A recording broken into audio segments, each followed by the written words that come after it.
नमस्कार दोस्तों, स्वागत है आपका ट्रेंडिंग नव हिंदी यूट्यूब चैनल पर। दोस्तों, गलवान के बाद से ये क्लियर हो गया है कि चाहे कुछ भी हो जाए, चीन कभी भी भारत का दोस्त नहीं हो सकता।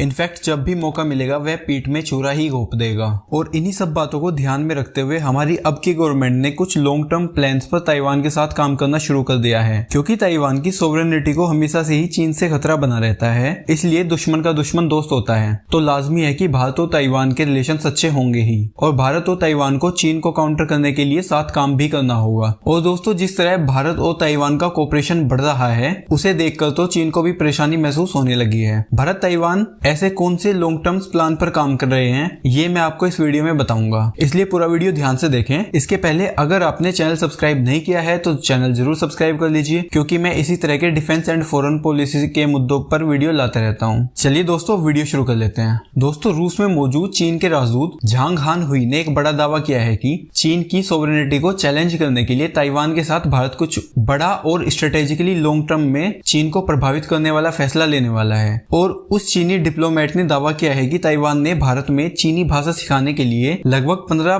भाषा केंद्र भी सेटअप किए हैं। आपको जानकारी के लिए बता दूं, यहाँ पर चीनी भाषा से मेरा मतलब मैंडरिन से है, और जहाँ पर 6000 से ज्यादा भारतीय स्टूडेंट मैंडरिन सीख रहे हैं। और इतना ही नहीं, इन स्टूडेंट्स को चाइनीज लैंग्वेज सीखने के लिए स्कॉलरशिप्स भी दी जा रही है, और इस सब में पीएम मोदी का बड़ा हाथ है। और दोस्तों, भारत को भी आवश्यकता है कि हमारे यहाँ पर ऐसे भी लोग हो जो चीनी भाषा को अच्छे से जाने, क्योंकि इंग्लिश के ग्लोबल होने की वजह से चाइनीज हमारे markets and other important fields को ठीक से समझ पाते हैं। पर अगर इसके अपोजिट हम अगर चाइनीज मार्केट्स और उनके अदर इंपोर्टेंट फील्ड्स पर ध्यान देने की कोशिश करें, क्योंकि चाइनीज ज्यादा मैंडरिन का ही यूज करते हैं लोकल लेवल पर, और इसलिए हमारे लोग उनकी ज्यादा डिटेल समझ नहीं पाते हैं, और इसका सीधा एडवांटेज चाइनीज को होता है। इसके अलावा भी अब दोस्तों, इंडिया ताइवान रिलेशन को लेकर चीन को डर सताने लगा है, क्योंकि जिस वे में हमारी अब की गवर्नमेंट फैसले लेती है, कहीं अब इंडिया ताइवान को रिकॉग्नाइज करके चीन की वन चाइना पॉलिसी को भी अपोज करने ना लगे। और इसके अलावा दलाई लामा की भी ताइवान के विजिट होने की बातें चल रही हैं, और ये चीन की चिंता को और बढ़ाने का काम करेगा, क्योंकि आप सबको पता है कि चीन ने तिब्बत के ऑटोनोमस पार्ट को इलीगली एनेक्स किया हुआ है, और कभी ना कभी उसका भी खामियाजा चीन को भुगतना ही पड़ेगा।